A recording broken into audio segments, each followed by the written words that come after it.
Hello, everyone. Uh, this is Katie Romshak, and uh, it has been a great pleasure working alongside all of you this semester. I have thoroughly enjoyed the coursework, and I am happy to provide the results for the program evaluation that I conducted for the Belmont County 4-H Carteens program.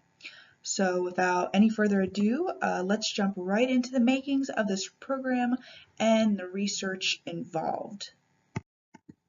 Okay, so a little bit about the Belmont County 4-H Carteens program.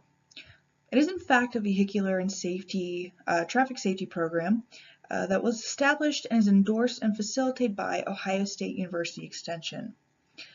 So the primary goal of this course is pretty simple and yet extremely profound given the content and to whom it reaches out towards. So basically the goals include but are not necessarily limited to reducing the number of repeating traffic offenders in Belmont County, decreasing the total number of traffic offenders, increasing the awareness regarding all things driving.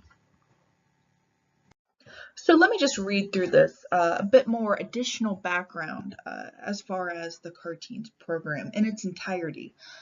Belmont is just one small aspect, one small county, but the bulk of the counties, all 88 counties in Ohio, has either adopted in some form or has provided project books regarding Carteens, as well as other neighboring states. They have reached out as to enable some of the curriculum involved and has produced their own work. So the 4-H Carteens, as I've already mentioned, is a traffic and vehicular safety program. It initially began in Brown County, Ohio in 1987. So this safety program was created in response to the increasing number of juvenile driving offenders. When I say juvenile, I mean individuals of the driving age. So as far as individuals that have a permit, so between 15 and 16 years old, all the way up until 18 years of age. So it has since expanded throughout the states of Ohio, building upon and creating curriculum that benefits each of the individual county and to those who adopt the program itself. So the CAR is referenced, it's a logo, and it stands for caution and responsibility. A lot of my teen leaders get a little confused, and they merely say that, the CAR is the vehicles that we drive, and that's fine, but it truly stands for caution and responsibility. And the teens coincide with both the juvenile offenders that are required to partake in the court mandated course, and the 4-H teen leaders who lead the traffic education and safety programming. So the teens who volunteer to teach the Carteens program and the juvenile offenders involved both are benefiting simultaneously from this programming. They're both having the opportunity to build on self-esteem, interpersonal communication skills, talking to one another, discussing with one another, and raising their personal awareness of vehicular safety.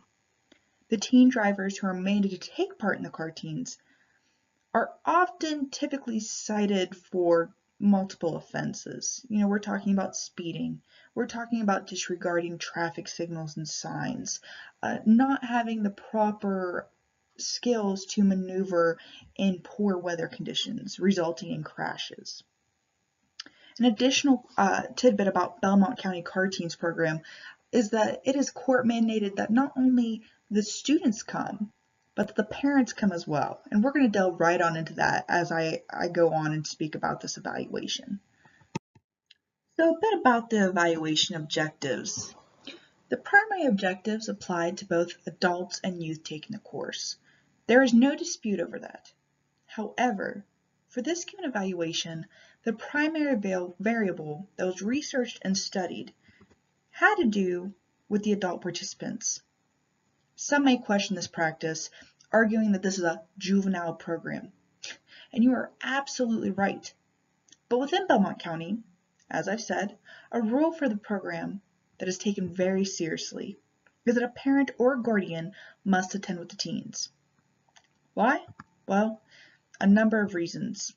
To be sure that teens are more likely to be attentive and well behaved when their parents or guardians are there. It holds more accountability. Not only is there a $75 fee for the course, but as a teen, informing your mom or dad that they must attend is a whole other ballgame.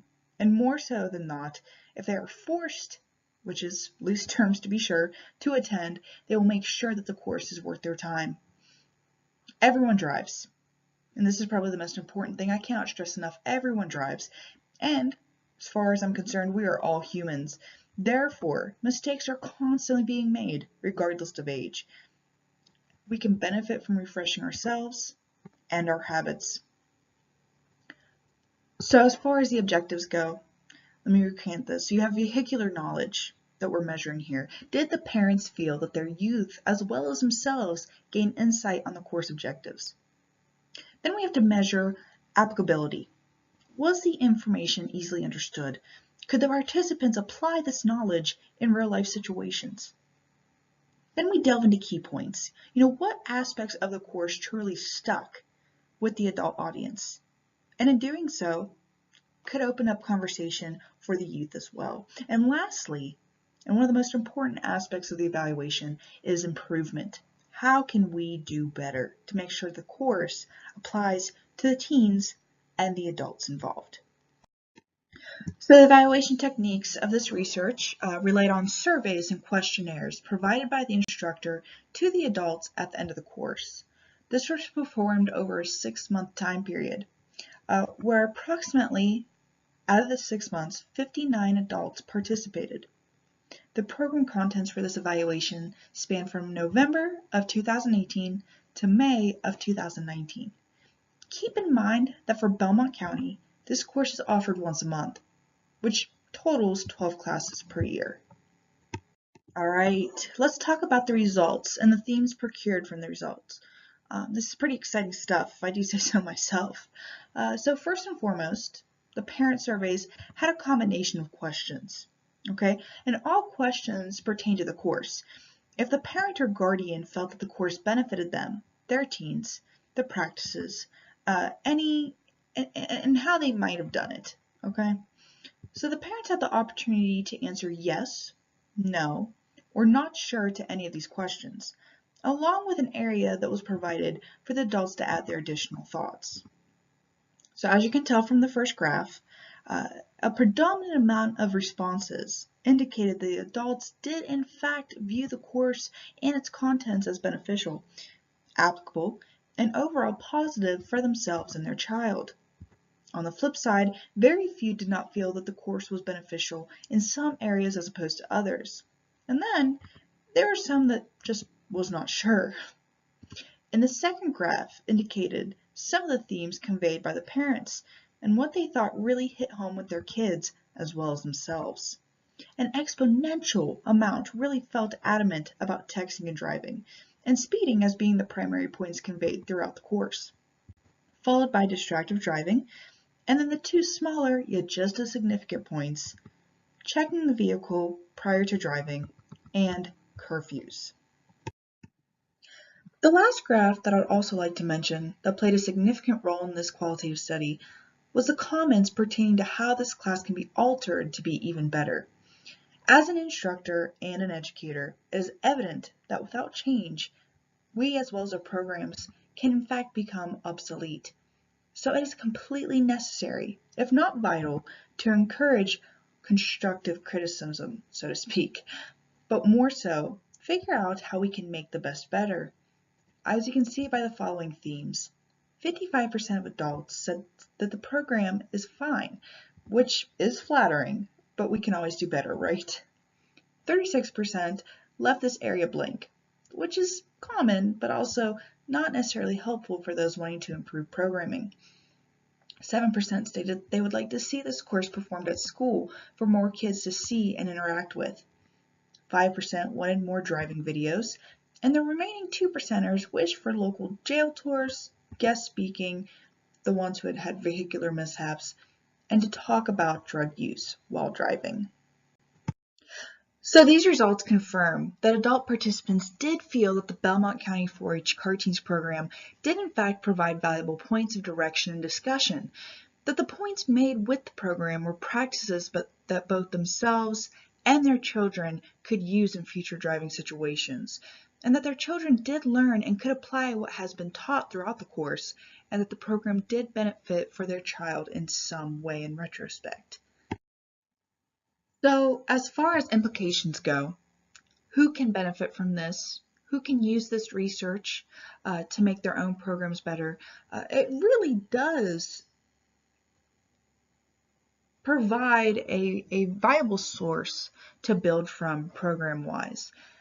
First and foremost, to look back at extension. Ohio State, as well as other extensions, can benefit from and adjust the curriculum to better suit the recommendations from the direct audience. We can build up on our curriculum to highlight the ones, we're doing great with texting and driving, but we could be better with checking our vehicles. The Belmont County Juvenile Court System can also greatly benefit from this.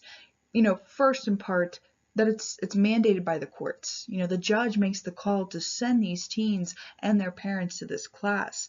So by using the results, they can provide, for the additional programming and the opportunities to expand the program and who it reaches out to and educates. This goes right back into, how this evaluation can benefit local school districts who are wishing to incorporate more driving programs to directly affect the teens and the school curriculum. So lastly, let's talk about some recommendations. What can we do to ensure that this program continues on and provides the information necessary to be great and to hold the test of time? First and foremost, we can further develop the curriculum pertaining to distracted driving. We can promote and educate teen drivers on how to check their vehicle to make sure that all safety mechanisms are full and go prior to their driving experience. This might include, checking the windshield wipers, checking the brakes, knowing how to change the tire, knowing what to do if there's a crack in the windshield, how to ensure that your vehicle is ready for the days where it's got freezing temperatures out, or if it's sunny and 75. We need to establish more in-depth discussions about teen choices and the consequences that coincide with those choices. Growing up, it was no surprise in our house that for every action, there in turn was a consequence. And there can be great actions or there can be horrible actions. And in doing so, you get what you give. You get the great consequences or you get the not so great consequences. Providing this insight and opening up that avenue for a discussion will in turn allow for the students to make those decisions and also meet those consequences. Next is to discuss the county ordinances and the curfews with teen audiences, as well as the rules and regulations pertaining to those established curfews.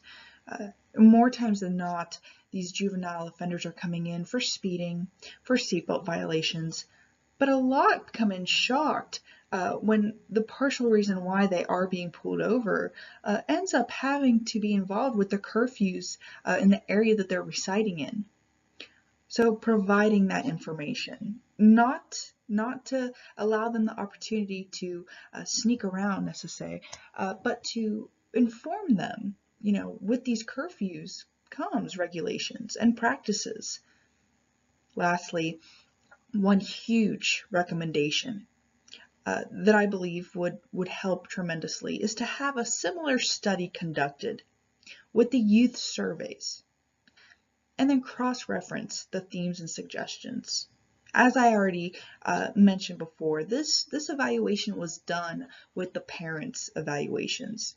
And we did this primarily because from a parent's point of view versus an instructor's point of view, I, as an instructor, will only see and speak and discuss topics with these kids one time. It's a one-time course for 3 hours. So I myself don't get the chance to monitor them when they go home, monitor their driving habits, see them get in and out of the car and leave the driveway to pursue other endeavors. I don't get to see that. So the primary reason why I chose to, pursue the adults in this retrospect is because the adult that attends with them at that course will have all the tools necessary and be exposed to all of the information that the teen was exposed to during that 3-hour interval.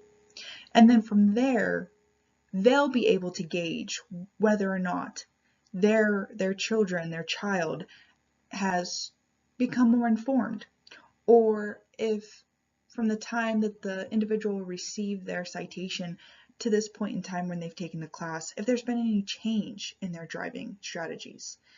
And upon taking that information in and viewing themselves in a personal manner, holding themselves accountable, determining whether or not they themselves as well as their youth will be affected in a positive, negative, or indifferent manner. So in the long run, having a similar study, obtaining the youth surveys, seeing their points of views, viewing the themes, picking out the arising themes, and then cross-referencing them will provide even more insight and guarantee that a positive change can occur within this program.